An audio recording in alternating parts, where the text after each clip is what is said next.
Selamat siang, teman-teman di rumah. Spesial sekali hari ini kedatangan tamu istimewa Dr. Wiyarni Pambudi untuk membahas bersama kita tentang kenapa tenaga kesehatan itu sebaiknya tidak mendukung produk-produk susu. Aku tulis dulu judulnya dan kita undang Dr. Wiyarni. Halo.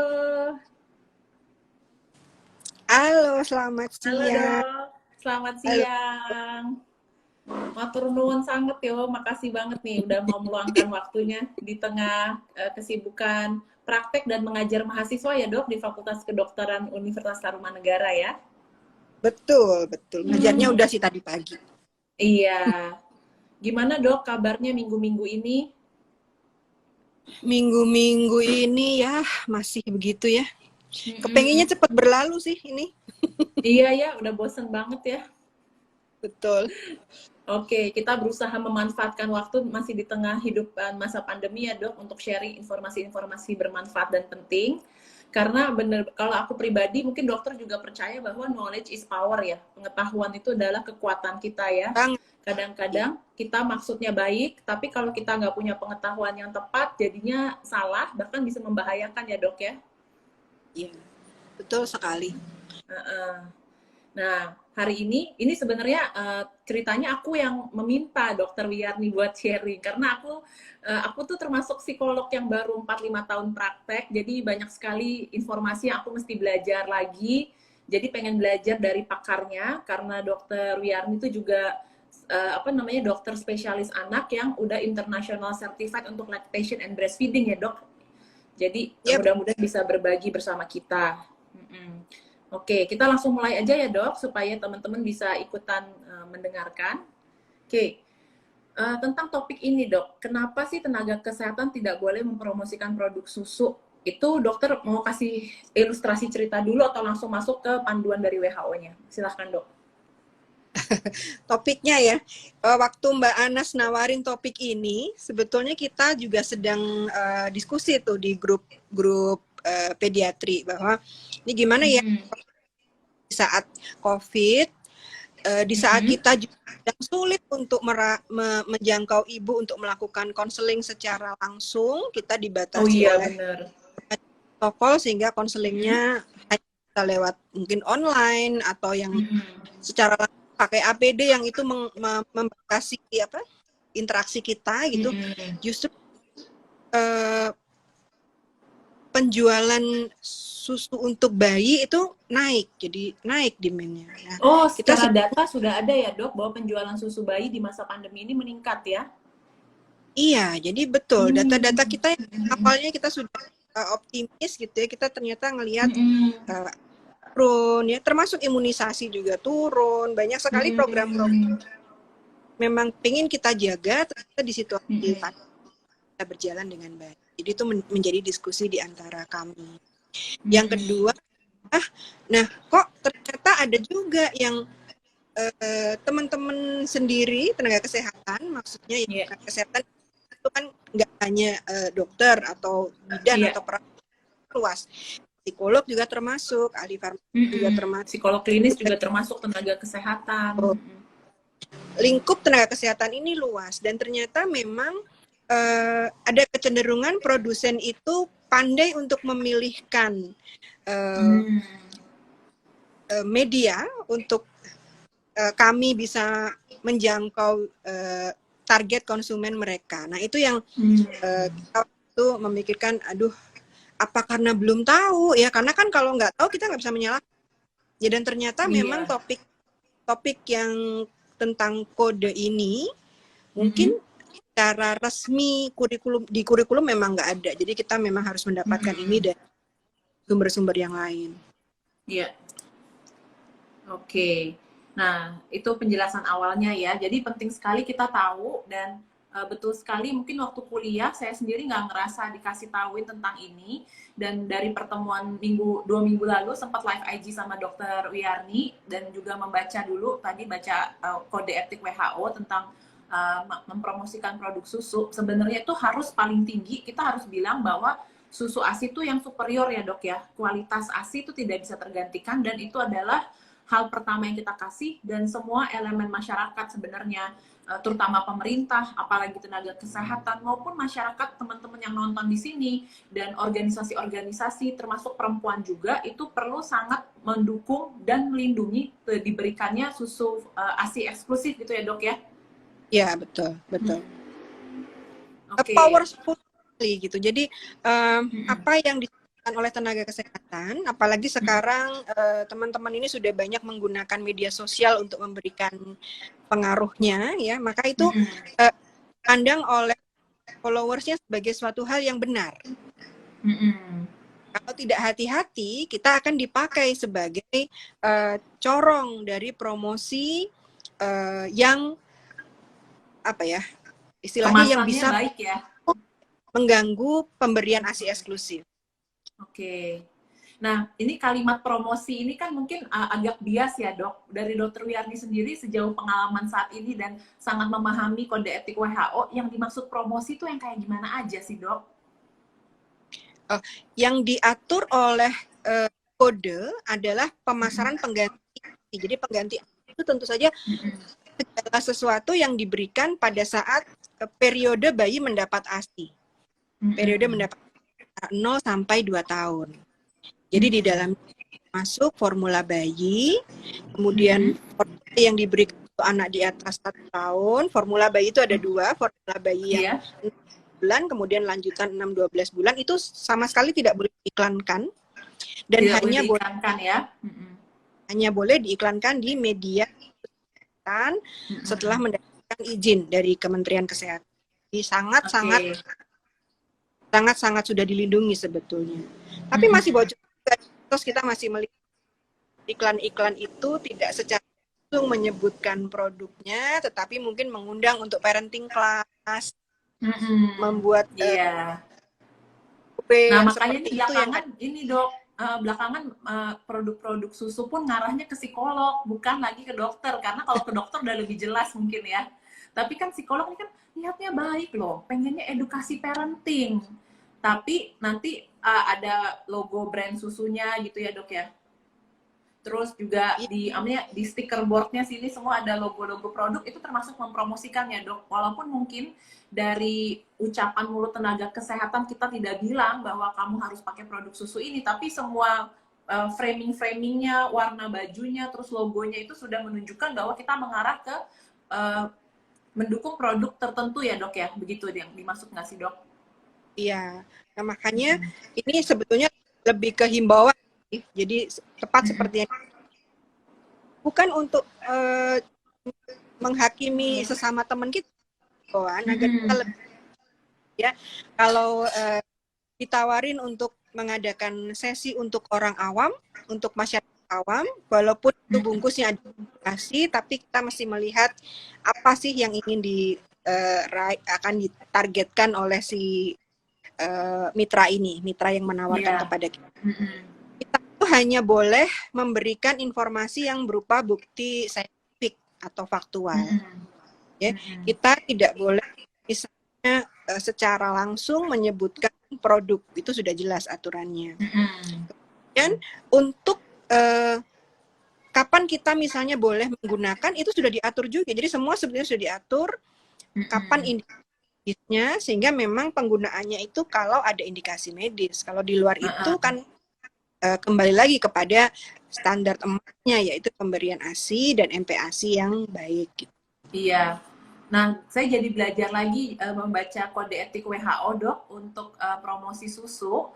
Itu juga sebenarnya produk-produk susu ini tuh tidak boleh mendekati ibu hamil dan ibu yang sedang punya bayi ya dok? Ada tertulis seperti itu ya? Jadi di kode internasional WHO itu yang diatur, dia tidak aturannya mengikat kepada tenaga kesehatan, kemudian fasilitas pelayanan kesehatan, kemudian juga kepada konsumennya. Nah, untuk konsumen, mereka sebetulnya tidak boleh secara langsung berkontak dengan ibu, baik ibu hamil ataupun ibu untuk mempromosikan produknya. Oke. Nah, juga tadi bahwa semua pihak masyarakat itu harus memastikan ikut membantu informasi-informasi dan didukung ya orang-orang yang sedang memberikan ASI eksklusif selama 6 bulan, lalu 2 tahun, dan sebenarnya tadi Dokter Wiyarni juga sempat mention susu untuk di atas umur 2 tahun, Dok. Itu gimana sih, Dok? Diaturnya, Dok? Oh ya, kalau di kode pemasaran pengganti ASI kan bahasa aslinya kan dia begitu ya. Substitutes. Jadi pengganti ASI adalah 0 sampai 2 tahun atau lebih, di mana bayi itu masih produk yang ada di situ sebaiknya tidak diiklankan atau tidak dipromosikan secara langsung supaya tidak mengganggu pemberian ASI. Nah, bagaimana kalau sudah di 1 tahun, ternyata kita punya aturan lagi, yaitu WHA yang diterbitkan setelah adanya kode ini. Di dalam WHA ini sudah diberikan notes yang sangat tegas bahwa 0 sampai 36 bulan sebaiknya tidak ada promosi makanan bayi dan anak-anak tadi yang dilakukan secara etis yang pantas. Kalau yang di WHA ini tentu dia lebih luas lingkupnya, karena kita berarti untuk anak-anak yang usianya masih di bawah 3 tahun, memang boleh gitu kita promosi makanan misalnya yang tinggi kadar gulanya, ya, promosi minuman yang batas gulanya di atas dari ketentuannya itu nggak boleh. Jadi bukan hanya untuk formula, tapi kalau kita khusus di lingkup code, memang dia melindungi untuk pengganti ASI. Oke, iya. Nah, ini kan yang kita juga sempat bahas, kadang-kadang semua orang tuh niatnya ya, Dok, pengennya kasih ASI, saya mau kok ngasih ASI. Tapi seringkali ini tidak disertai dengan persiapan dan pengetahuan yang tepat. Jadi pas jreng anaknya lahir, baru kelabakan. Nah, ini kan makanya memperbesar kemungkinan gagal ya, Dok, memberikan ASI ya, Dok ya. Nah, kalau di sini ada banyak ibu-ibu, bapak-bapak, calon orang tua yang mendengarkan, dokter ada saran nggak sih bagaimana untuk kita memperbesar kemungkinan keberhasilan memberikan ASI? Apa sih yang perlu dilakukan? Yang pertama tentu meyakinkan diri, ya. Kita komitnya sekuat apa gitu. Karena kalau sudah yakin bahwa ya udah saya pengennya memang mau ngasih ASI, biasanya halangan apapun itu akan ditempuh, akan dicarikan solusinya. Bagaimana supaya bisa yakin? Ya, banyak sekali sumber kita bisa melihat bagaimana ASI itu komposisinya, ya, manfaatnya tidak hanya untuk bayi, tapi juga untuk ibu, untuk keluarga. Itu kita pakai untuk meyakinkan diri. Nggak bisa dibandingkan, tidak apple to apple. Sangat-sangat, ini yang ASI itu di atas sini, Bapak Ibu di rumah ya, susu tuh di bawah sini. Jadi kalau dulu kita suka di brainwash, dibilang, oh kamu pinter karena minum susu ya, itu bukan susu ASI ya, Dok ya. Kalau yang bikin pinter susu ASI, tapi susu sapi, susu formula itu belum tentu, karena kandungannya bener-bener beda loh teman-teman gitu ya. Kayak kita masak sendiri sama makanan kemasan itu beda sekali. Dan tadi pengen highlight juga dari Dokter Wiyarni, karena di kode etik WHO ini juga menekankan pentingnya pemberian makanan pendamping ASI setelah 6 bulan. Jadi jangan sebelum 6 bulan, lalu menggunakan produk lokal. Kadang-kadang nih, Dok, ibu-ibu milenial, netizen kan, oh import kemasan gitu ya. Padahal tuh lokal, di situnya adanya ubi merah, pakai ubi merah, ubi ungu, singkong ya. Kemarin ada Hari Singkong Nasional. Jadi kita mesti kembali ke pangan lokal. Apa sih, Dok? Boleh, karena dokter kan kapasitasnya sebagai dokter anak. Boleh jelasin nggak sih, Dok? Nanti kita bahas soal ASI, tapi tentang makanan pendamping ASI, kenapa sih lebih baik makanan pendamping ASI ini lokal dari daerah setempat kita tinggal? Pertama, logika aja, pilihannya akan lebih banyak.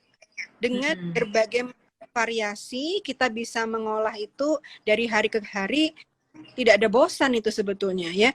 Dan itu mengurangi kemungkinan anak menjadi picky eaters ya, kemudian GTM nggak mau makan, karena makan tiap hari berubah-ubah ya, banyak yang dia coba. Kalau kita memilih untuk menggunakan format yang instan, biasanya pilihannya nggak banyak, itu saja.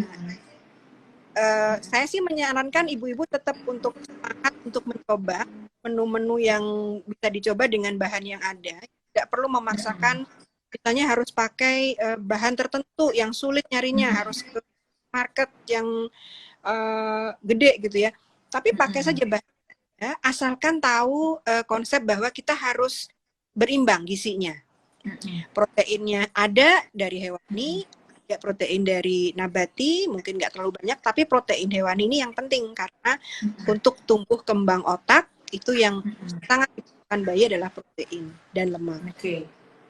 Oke, jadi itu ya, kita makanan harus variasi. Dan aku pengen cerita nih ke ibu-ibu, karena di usia anak 4-5 tahun yang ketika udah datang ke psikolog anak, dan juga mungkin ibu-ibu di grup-grup itu kan masalahnya tuh ngasih makan anak ya dok, juga pasti dokter banyak ngalamin ya, nanganin ibu-ibu yang udah aduh stres banget nih kalau anak lagi GTM, gerakan tutup mulut, terus dia diare mulu, pencernaan bermasalah, batuk pilek. Kalau kita belajar mapping masalah ya dok ya, belajar lihat ini masalahnya akarnya di mana.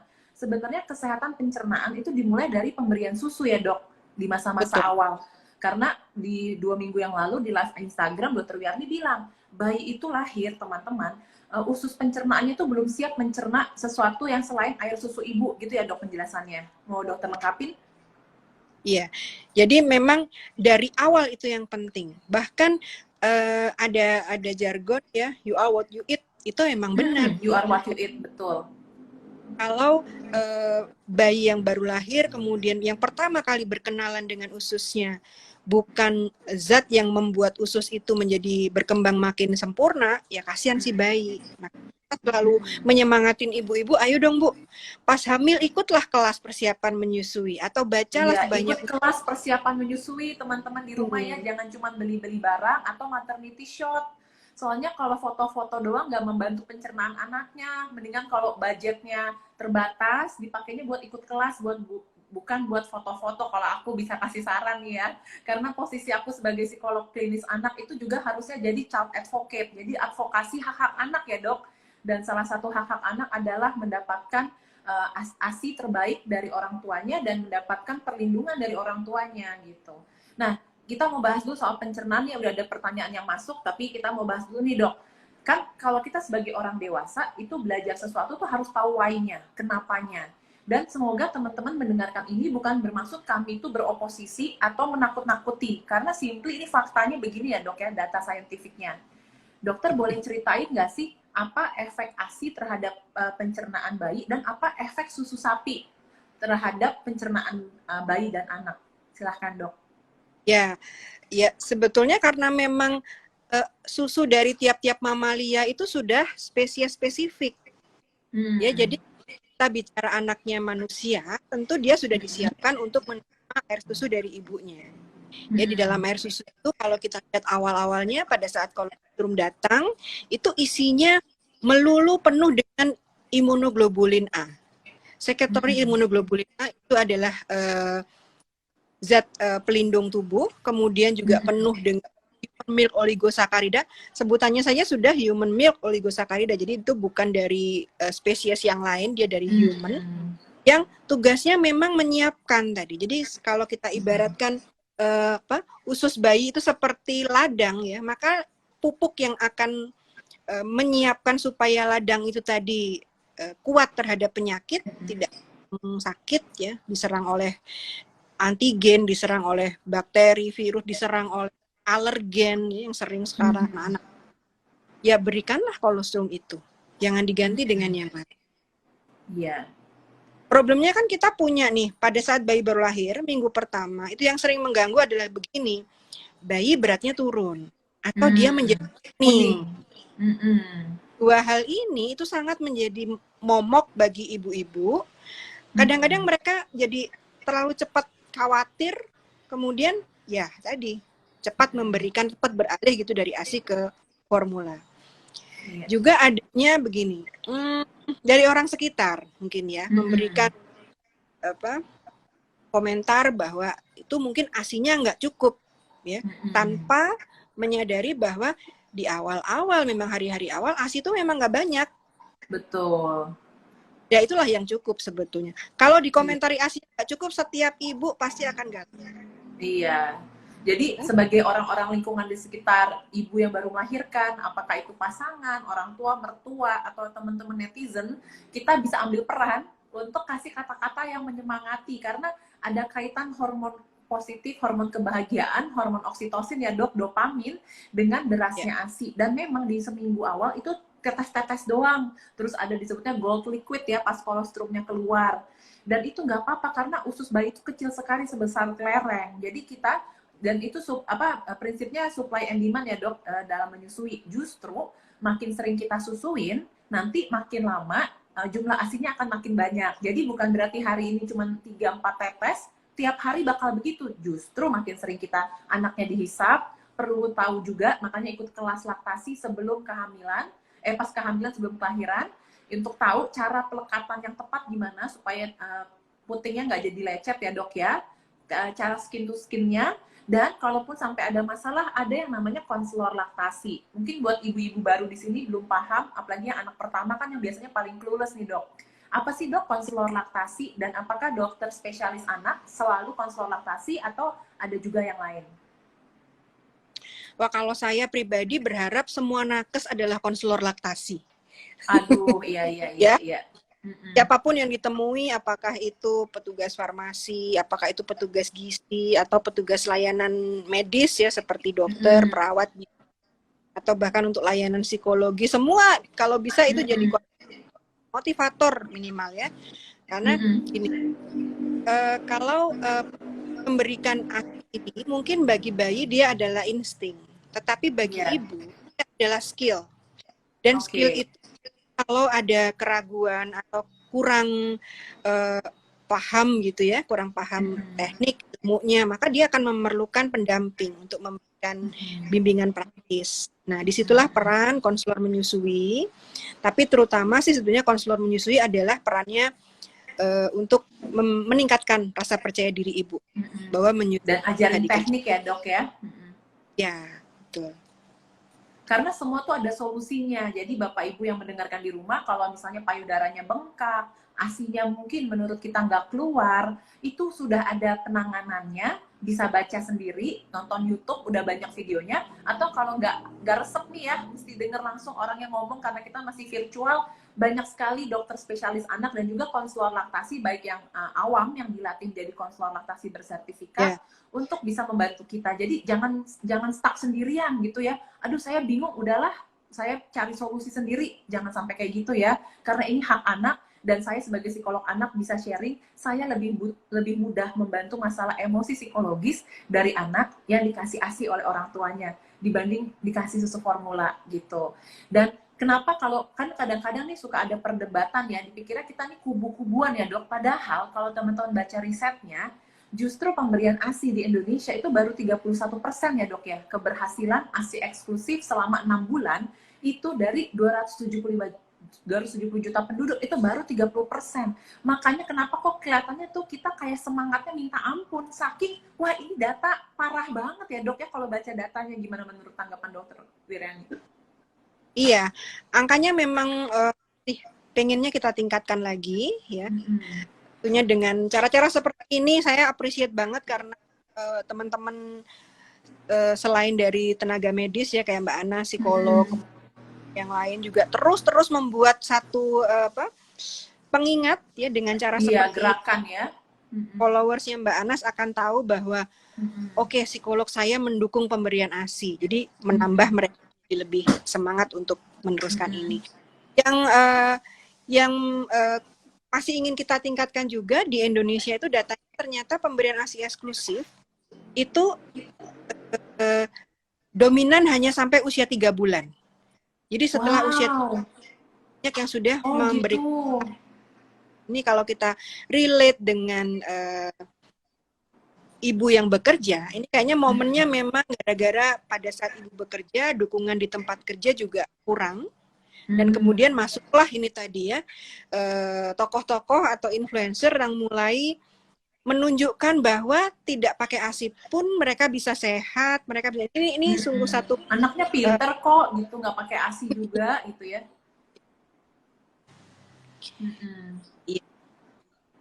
Oke, nah jangan khawatir nih. Terima kasih Dokter Wiryani kasih saya data bahwa ternyata sedih sekali di Indonesia angka ASI eksklusif yang harusnya sampai 6 bulan, karena soal pencernaan anak, ini bukannya gaya-gayaan loh teman-teman, ini benar-benar resiko kesehatan.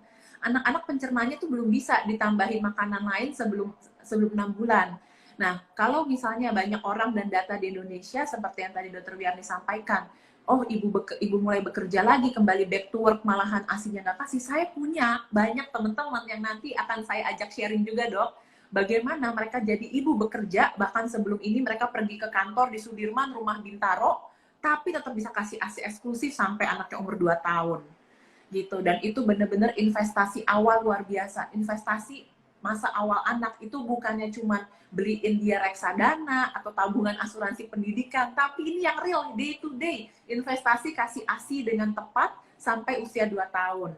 Nah, ini ada pertanyaan menarik nih, Dok, saya tampilkan ya. Oke, halo Dok, dari Blissful Fitri, saya sedang hamil 9 minggu. Bagaimana persiapan saya agar bisa mengasihi secara baik dan benar? Silahkan, Dok. Ya, wah ini dari awal banget ya, 9 minggu artinya dari awal Mantap. memang ya mantap, sudah ada keinginan untuk mana nih supaya berhasil asinya. Pertama selamat, ya. Kedua kita mulai koleksi pasukan. Jadi paling tidak satu kata nih dengan pasangan, dengan orang satu rumah, dengan mungkin calon eyangnya juga mulai diberikan pengertian bahwa nanti kami inginnya adalah ASI. Ya, kalau sudah itu belajar bareng-bareng gimana sih supaya bisa ASI. Ya. Mencari tempat untuk kontrol kehamilan, untuk nanti bersalinnya, kemudian untuk yang mendampingi kelahiran dan masa nifas itu juga kita bisa sudah mulai ya cari yang lebih cocok yang kayaknya memang satu visi untuk mendukung pemberian ASI ini. Karena tadi ya dengan pengetahuan saja yang kuat itu sudah bisa memboosting kepercayaan diri, keberhasilannya lebih baik. Iya. Dan sebenarnya dari WHO maupun kalau teman-teman tahu, kita tuh juga berhak sebagai konsumen memilih tadi tenaga kesehatan dan layanan rumah sakit ataupun bidan yang ramah anak, ramah bayi, dan ramah menyusui. Nah, aku baca nih, nanti Dokter Wiryani boleh tambahin ya. Rumah sakit, jadi bahkan sebenarnya ini nggak harus bidan, nggak harus dokter, tapi kita juga pilih gitu ya. Maksudnya bukan berarti ada di rumah sakit udah pasti kita terbantu menyusui, nggak juga gitu ya Dok ya. Nah, ada rumah sakit yang kita harus pilih banget, rumah sakit yang mendukung ASI menyusui. Yaitu yang pertama adalah rumah sakitnya itu tuh ada layanan rawat gabung dengan ibu dengan anak. Kadang-kadang ini udah kita bahas di 2 minggu lalu ya Dok, kadang-kadang ibu-ibu muda nih ngerasa, lah kan abis lahiran, capek, saya mau tidur, anaknya nggak usah bareng saya lah. Karena kita kan bisa menyusui, tadi Dokter Wiarni bilang butuh rasa yakin, rasa aman, rasa cinta itu kan mengaktifkan hormon. Jadi memang ada kaitan sangat erat antara kondisi emosi dengan proses produksi ASI. Jadi kalau kita sering lihat anak kan ada stimulasi nih dia di sebelah kita, maka itu memproduksi ASI di payudara makin banyak. Cuman kalau dia ada di kamar ujung sana, di kamar bayi, nggak bareng, nggak perawatan gabung, itu makin memperbesar kemungkinan kita gagal menyusuin. Begitu nggak, Dok? Ya. Iya. Dan lucunya gini, Mbak Ana, saya ini ngamatin ya, pasien-pasien yang datang membawa buku bayi, yang buku bayinya itu ada logo formula. Jadi rumah sakitnya bekerja sama dengan produsen formula. Biasanya bayinya nggak mendapat gabung, nggak mendapat IMD. Ada kaitan ke situ. Nah, ya kalau dibandingkan dengan ibu-ibu yang datang dengan buku bayi yang bersih dari promosi, itu mereka lebih berhasil menyusui. Saya menduga sih begini, rumah sakitnya berarti memang sudah sadar, sehingga mencetak buku pun mereka mempertimbangkan bahwa jangan sampai konsumennya terpengaruh oleh logo-logo atau promosi yang ada di buku bayinya. Buku bayi itu di rumah dibaca-baca juga oleh keluarga kan. Saya sampai mencatat, jadi pasien yang buku bayinya ada logonya, ternyata memang kegagalan menyusuinya besar. Itu peran rumah sakit besar. Betul. Itu padahal ada ilmu psikologi dan marketingnya tuh Dok, namanya priming. Jadi kita nggak ini kok, kita mendukung ASI eksklusif tapi pakai logo susu, merek susu ya kan, kita lihat terus tiap hari, lama-lama kayaknya nggak apa-apa deh, saya nggak usah usaha keras buat nyusuin. Karena bukan berarti kita punya payudara dari remaja, nyusuin tuh gampang kayak anak kucing gitu. Kita udah bahas 2 minggu lalu ya Dok. Nanti teman-teman bisa nonton, kenapa sih menyusui di manusia harus latihan, harus belajar, nggak kayak di kucing. Tapi ini adalah investasi luar biasa, I can tell you, karena saya lahir 30 tahun lalu dari ibu yang di zaman tahun 90 itu kan lebih dikit lagi yang tahu soal ASI eksklusif. Tapi karena ketemu sama guru kita semua ya, Dokter Utami Rusli ya, Dokter Wiyarni, itu jadi memberikan ASI eksklusif ke 3 anaknya. Saya anak pertama, adik saya punya asma, asmanya jadi tertunda munculnya baru di umur 7 tahun.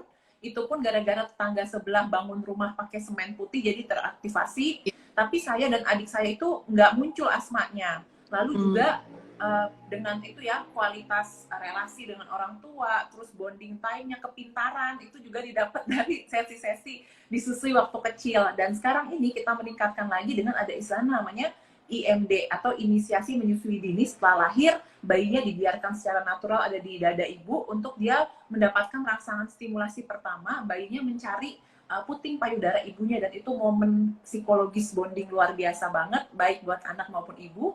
Dan kalau teman-teman googling, ini semua tuh sejauh jempol ya dok ya, sama mata mau membaca. Justru kesehatan mental ibu, kesehatan mental perempuan itu sangat terbantu dengan menyusui. Gimana dok penjelasannya dok?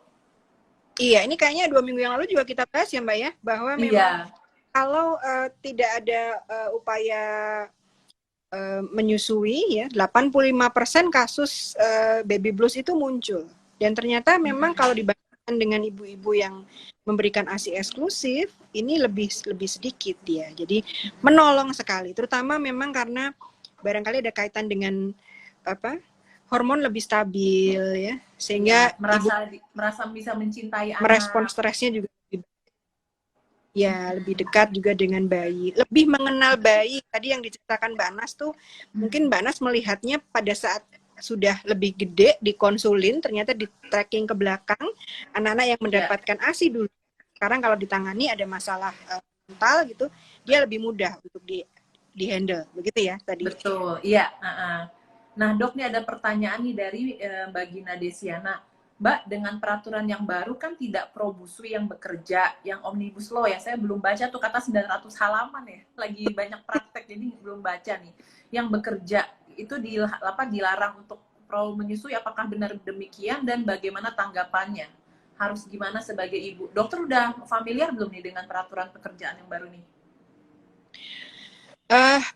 Belum sepenuhnya mendalami, tapi dari yang saya lihat memang secara eksplisit untuk cuti hamil tidak ada di Omnibus Law. Artinya mungkin kita masih bisa mengacu menggunakan undang-undang yang sebelumnya, Undang-Undang Ketenagakerjaan. Ya. Di situ di Undang-Undang tahun 2003 itu memang sudah dicantumkan ada cuti hamil 3 bulan, 1,5 tahun. Kemudian di kalau nggak salah boleh disepakati di perusahaan tersebut apakah 3 bulan itu mau diambil 1,5 atau mau diatur. Jadi ada kata-kata di situ sepatutnya gitu. Nah, kemudian memang beneran tidak berubah ya, karena cuti ini menurut saya sangat krusial dan penting banget. Kalau cuti yang 3 bulan saja dikurangi, maka kita sebetulnya melanggar konsep konvensi ILO. Ya. Nggak boleh. Cuti kehamilan itu paling sedikit adalah 12 minggu. Nah, kita sudah 3 bulan kan udah paling sedikit. Iya. Kalau ditambah 6 bulan, tapi karena nggak mungkin ditambah ya sampai sekarang upaya sana masih jauh ya. Paling tidak yang punya 3 bulan ini jangan sampai hilang. Nanti kita catch up dengan informasi terbaru kalau betul. Sip. Dan kemarin minggu lalu dok, saya ngobrol sama sepupu saya yang dia melahirkan dan menyusui di masa pandemi dan benar-benar ngalamin mengasuh bayi berdua aja sama suaminya gitu. Nah itu malah menarik sekali dok. Jadi yang sepupu saya itu suaminya, Mas Rio itu, dia tinggal di Indonesia, tapi itu perusahaan dia kerja itu tuh dari luar negeri dok, yang ngasih paternal leave 6 bulan dok. Jadi bapak-bapak nemenin ibunya mengasuh bayi itu 6 bulan dan kerasa banget butuh loh cuti buat ayah gitu loh. Karena kalau enggak kita nggak bisa bantuin istri kita, nggak merasa disupport. Dan buat si istri, kan aku tanya, salah satu yang bikin asinya deras selain makan makanan yang enak adalah merasa didukung suami. Bahkan dia sampai merasa nggak butuh ASI booster dok, minuman ASI booster. Dia bilang didukung suami, ditemenin lagi begadang, dikasih makan, dicuciin, itu udah langsung asinya deras melimpah. Jadi kelihatan ya kaitan psikologis itu sangat-sangat erat dengan kesuksesan menyusui, apalagi dukungan dari orang terdekat yang kita sayang. Nah, ini ada pertanyaan bagus juga nih, Dok. Oh, ada beberapa nih muridnya Dokter Uyarni nih. Terus abis itu, iya setuju, ilmu dan wawasan yang cukup bikin kita percaya diri untuk mengasihi. Dan masih banyak juga dokter yang belum mendukung IMD yang minimal sejam. Gimana, Dok? Ada tanggapan nggak, Dok? Nah, ini gini ya, kalau di situasi, kita bicara di situasi sekarang, ya, di situasi pandemi, buat satu konsensus bahwa untuk IMD ini harus hati-hati sekali. Kita tahu bahwa ASI tidak akan menularkan COVID. Sejauh ini confirm seperti itu. Tetapi kita melihat bagaimana kapasitas rumah sakit bisa atau mampu tidak membuat lingkungan pada saat ibu melakukan IMD itu aman, benar, untuk ibu maupun bayinya. Ya, sehingga dikatakan kalau kita lihat di protokol yang terbaru, IMD dan rawat gabung itu dikerjakan atas kesepakatan antara kedua belah pihak, dari pihak rumah sakit dan pihak keluarga ibu, dan sebelumnya sudah diberi penjelasan. Jadi jadi ada protokol yang berbeda ya karena kondisi COVID ya sebenarnya ya.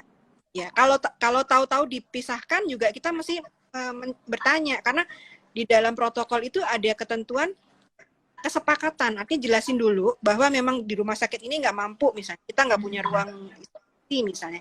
Kalau rawat gabung harus jejer dengan bed ibu-ibu lain yang juga positif, ini kan rentan. Ya. Nah, kalau kondisi ini sudah dijelaskan, dimengerti, kemudian disepakati, nah itu yang sesuai dengan protokol. Oke, terima kasih nih Dok penjelasannya. Lalu ada pertanyaan lagi nih dari Ibu Riraf. Dok, untuk Bumil 41 tahun, saat ini usianya, anak kelima lagi hamil di usia kehamilan 33 minggu, apa saja yang harus disiapkan secara psikis dan ilmu laktasi saat menyusui nanti? Mau gak mau belajar ya, Dok ya? Karena kan udah dekat menuju kehamilan. Dokter ada tanggapan lain? Tadi siapa penanyanya? Ibu Reraf namanya. Mbak Rera.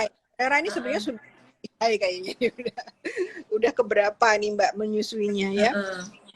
Tapi untuk ibu-ibu yang lain ya memang kalau sudah dekat-dekat tanggalnya, sudah usianya ya, trimester 3 lah, kita masih menyiapkan ini lebih detail. Maksudnya kita pertama nanti step-step IMD itu seperti apa. Ya, jadi nggak kaget lagi begitu bayi lahir, nanti bayi itu hanya bersihkan ala kadarnya, ya, diperiksa dulu sebentar oleh dokter, dinyatakan dia stabil, lalu diletakkan di dada ibu, dan itu akan dibiarkan 1 jam. Nah, kalau ibunya sudah paham, maka tidak ada penolakan, ya, tidak ada kekhawatiran, dan sudah tahu apa yang harus dilakukan. Misalnya bayinya tiba-tiba posisinya nyungsruk di daerah ketiak gitu, tenggelam di situ, ya itu kan sulit napas.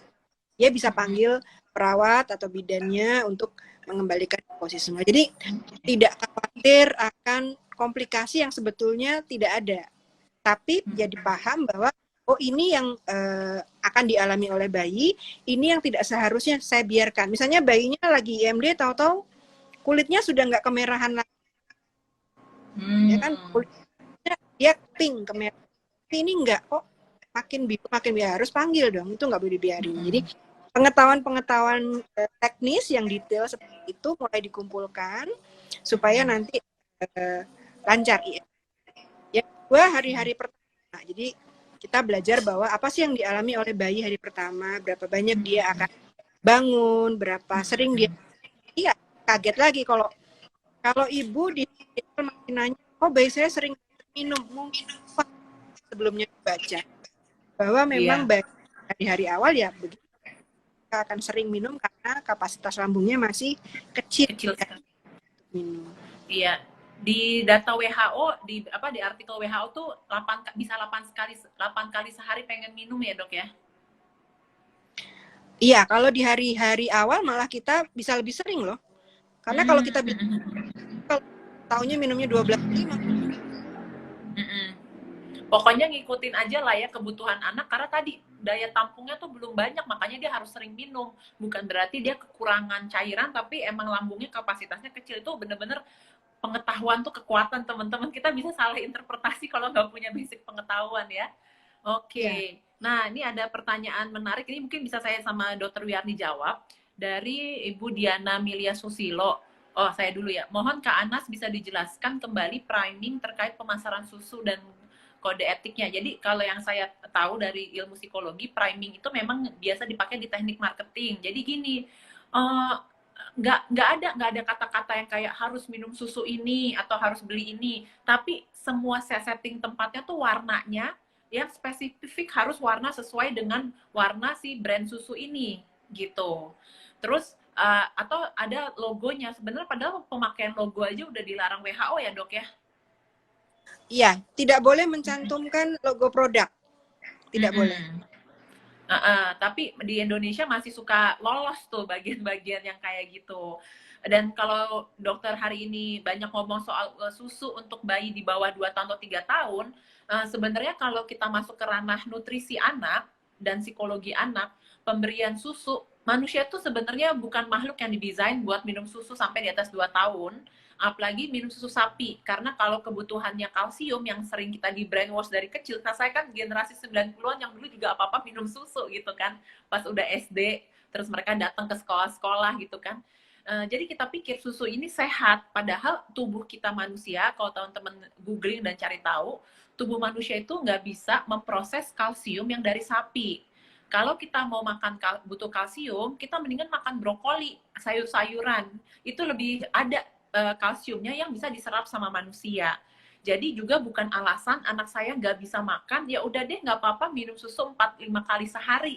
Nah itu malah bikin jadi ada masalah-masalah lain. Kenapa? Karena proses membuat susu itu tuh sebenarnya hampir menghilangkan banyak nutrisi, dan yang saya concern sebagai psikolog anak tuh kandungan gula dan pengawet di dalam susu. Beberapa kasus 2 tahun terakhir saya menangani kasus di usia 4-7 tahun, ketika datang keluhannya anaknya susah fokus, anaknya nggak bisa diem, itu kan keluhan-keluhan yang suka datang kalau ke psikolog anak. Saya cek makanannya kayak gimana, minumnya seperti apa, dan itu ketika disebutkan begitu banyak minum susu dan makan makanan yang bergula, sampai ada, Dok, saya sedih banget denger cerita klien yang katanya tiap kali makan harus dikasih 10 coklat, Dok, baru mau makan nasi. Itu kan kayak itu otaknya udah isinya gula semua tuh, teng gitu, kayak gimana bisa mikir gitu kan. Gak heran perilakunya jadi kalau agresif tuh kenceng banget. Nah, beberapa kasus yang saya tanganin hanya dengan mengubah pola perilaku, saya juga suruh mereka ketemu lagi sama dokter nutrisi anak, itu perilakunya lebih berubah gitu, jadi lebih mudah diajak ngomong, jadi kalau ada emosi tuh nggak sampai intens banget, jadi bener-bener you are what you eat. Ada kaitan sangat erat antara makanan dengan kemampuan pengelolaan emosi anak dan kemampuan fokus anak. Mungkin dokter mau tambahin dulu nih tentang terkait antara kesehatan anak dengan asupan susu mungkin di usia-usia SD itu gimana, Dok? Nah, ini ada satu penelitian yang menarik ya, tapi bukan susu untuk susu anak di atas 1 tahun. Penelitiannya ini baru Februari kemarin keluar jurnalnya. Katakan di situ ternyata beberapa merek susu formula itu kadar gulanya ada di atas ambang yang ditetapkan oleh WHO. Bahkan lebih tinggi dari kadar gula di dalam minum ringan, soft drink. Hah? Ya. Dia Beneran, pakai Dok? kalau kita minum atau pernah minum Fanta, kita sebut merek nggak apa-apa. Kan itu manis. Tapi ternyata ada produk-produk susu formula yang kadar gulanya di atas minuman tersebut. Nah, bisa dibayangkan kalau anak-anaknya justru mayoritas dikonsumsi ada susu dan bukan makan keluarga, maka asupan gulanya tentu akan berlebih. Kita mungkin kembali ke apa yang disebut priming tadi ya. Priming itu artinya kita tidak sadar kan digiring untuk menikmati suasana yang dibangun, kemudian kita akan memilih produk itu tanpa sadar bahwa kita nggak pernah di brainwash tentang produk itu, tapi kok saya cenderungnya ke kotak susu yang gambarnya ini ya, warnanya ini ya gitu. Ini juga kadang-kadang yang kita kenal di kode itu dengan istilah cross promotion. Cross promotion. Dan kode ini kan sudah ditranslasikan menjadi peraturan pemerintah. Peraturan pemerintah PP 33 2012 di dalamnya bahwa tenaga kesehatan itu memang ya tidak diperkenankan, bahkan dilarang untuk bekerja sama dengan produsen formula. Jadi bukan produknya saja. Misalnya gini, ada yang menawarkan saya, Dok, bicara dong jadi narasumber tapi untuk susu anak umur 5-7 tahun gitu ya. Tapi produk itu dia juga punya produk untuk bayi yang masih menyusui. Nah itu maka saya kerjasama dengan dia.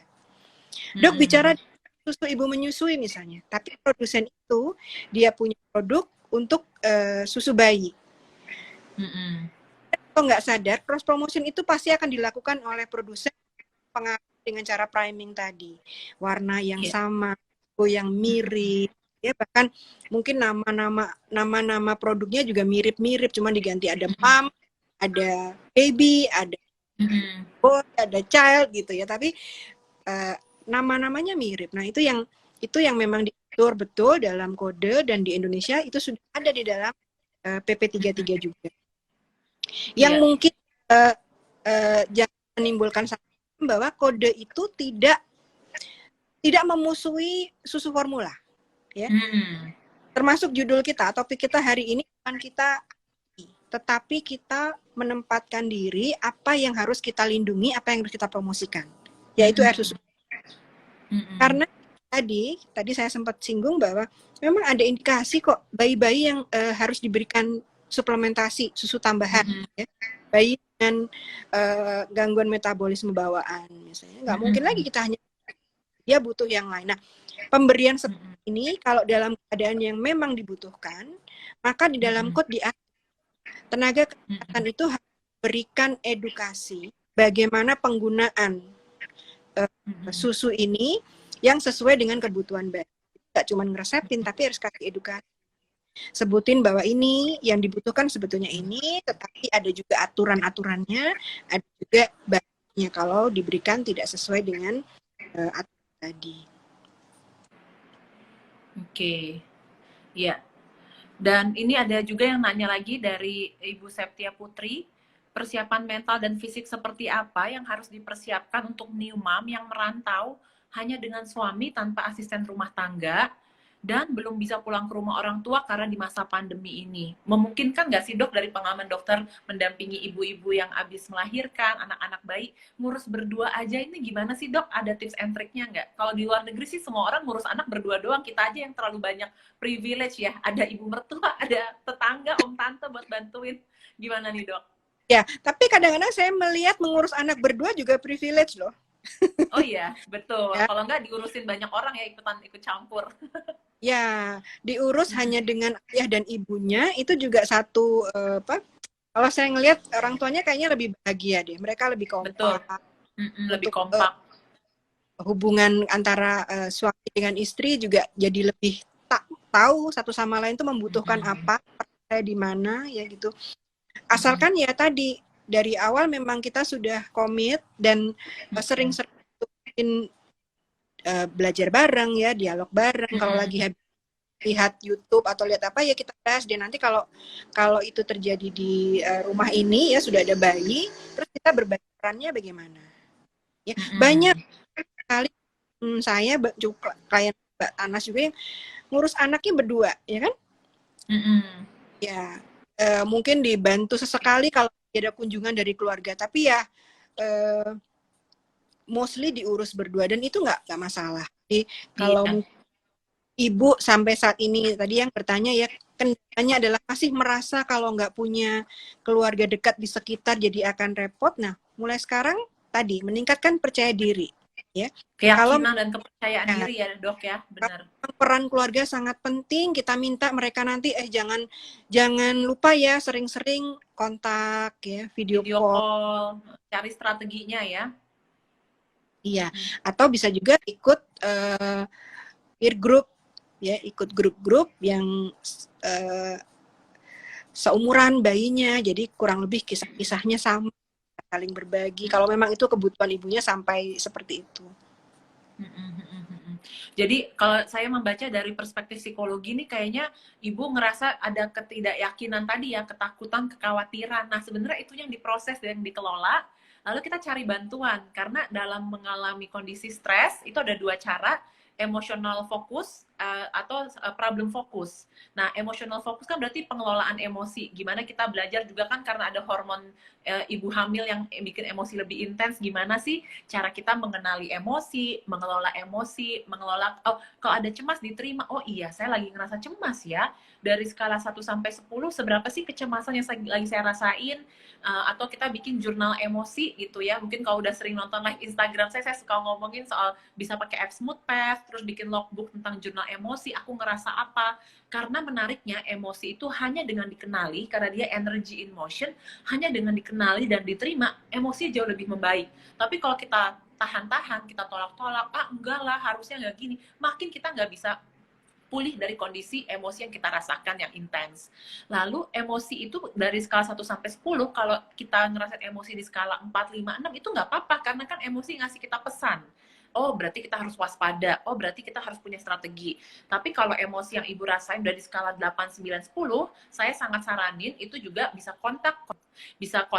konseling ke profesional di bidang kesehatan mental supaya dibantuin lebih strategi-strategi yang lebih praktis karena nanti begitu melahirkan ada hormon yang bikin kita ngedrop banget ya dok secara emosi dan mood ya. Makanya di masa kehamilan kita perlu bikin persiapan supaya kita tahu nih strategi-strategi apa yang kita pakai. Jadi tadi kan emotional fokus dalam menyelesaikan stres dan problem fokus tadi mau nggak mau pengetahuan, skill mengurus anak. Kalau nanti mungkin bisa nonton IGTV saya sama Kak Natasha Abigail dan Mas Dimas Aryo, itu mereka bikin pembagian peran kayak kerja kelompok, kayak bikin paper ya. Kak Acanya yang lagi nyusuin, suaminya yang nyuciin. Nanti suaminya yang jemur anaknya pagi, jadi Kak Aca punya waktu. Lalu bergantian bikin waktu me time. Jadi ini memang menunjukkan kekompakan keluarga dan buat teman-teman yang belum punya anak atau baru menikah, secara psikologi disebutkan, diteliti itu bahwa minimal tuh setahun setelah menikah baru punya anak kalau bisa. Kenapa? Karena ini tentang namanya team building ya, teamwork. Di kantor aja kita butuh waktu ya buat bisa teamwork sama orang. Ini kita tadinya dari rumah yang berbeda, apalagi kita dulu misalnya, apalagi yang waktu persiapan menikahnya tuh nggak begitu lama kenal sama pasangannya. Sebelum punya anak itu bener-bener kita tahu dulu tipe diri kita, pasangan kita kayak gimana. Kalau kita tandem berdua jadi tim, ini tuh kayak gimana sih cara berkolaborasinya, cara saling melengkapinya gimana. Supaya nanti nggak kita lagi adaptasi sebagai pasangan nih, sebagai suami istri, mesti ngurusin anak atau lagi hamil. Ini terlalu banyak yang harus dikerjain. Jadi kayak kita anak SD, suruh belajar aljabar SMA, ya nggak heran kewalahan, nggak heran kesehatan mentalnya ngedrop. Padahal perencanaan keluarga, perencanaan kehamilan, dan strateginya itu yang kurang. Gitu. Jadi itu yang perlu dibantu ya. Dokter ada tambahan? Iya, itu yang dada-dada di situ Hai Bude. Para konselor followernya Mbak Anas banyak. Ya, jadi memang selain ibu, ayah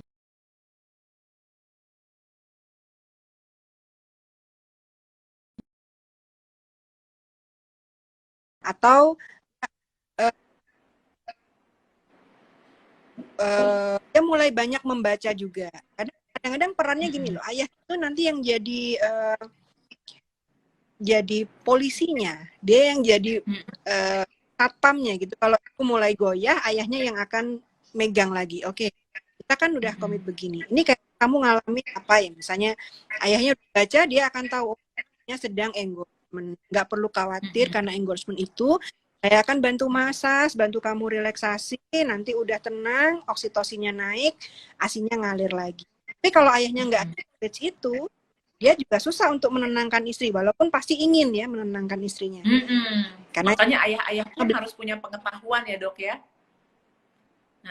Dan teman-teman mungkin bisa follow Ayah Asi supaya tahu bahwa banyak bapak-bapak yang tahu bahwa bikin anak berdua, ngurusnya juga berdua gitu. Nah, kita menjelang penghujung nih dok, karena udah jam 3 lewat. Dari Dokter Wiyarni sendiri, saya ucapin terima kasih banyak ya dok, udah mau berkenan bersharing ini ke orang-orang di Instagram. Saya yakin makin ada generasi muda yang menjadi ibu, makin edukasi harus kayak ngulang lagi dari awal gitu ya, karena mereka baru nih masuk ke era motherhood dan parenting. Kalau dari Dokter Wiyarni sendiri ada kata-kata terakhir tentang atau kesimpulan dari tema kita hari ini, kenapa tenaga kesehatan tidak boleh mempromosikan produk susu? Nah, mungkin kalau kesimpulannya mau yang straight to the point pada tenaga kesehatan, Ya teman-teman, ternyata kan kita punya potensi untuk dipercaya oleh ibu. Ya. Kalau kita ingin ibu itu bisa menyusui, kita juga harus menunjukkan sungguh-sungguh bahwa kita akan melindungi dan mempromosikan menyusui. Ya, kalau sekali kita kadang-kadang tampil atau memberikan endorsement kepada kegiatan-kegiatan yang produsennya juga memproduksi pengganti ASI, maka ini akan membuat apa ya? Sekarang itu citra kan penting juga ya. Iya. Ya, jadi kalau kita ngelihat loh, ini kayaknya saya kepengen ke beliau nih karena pro ASI, tapi kok sekarang ngomongnya tentang ini. Jadi yang seperti itu kita mesti waspada ya. Tidak hanya di sekarang di apa media online kan banyak sekali kesempatan untuk langsung memberikan apa seperti ini ya. Kadang-kadang mitra yang ingin menggandeng kita bungkusnya adalah tadi parenting, edukasi pada ya.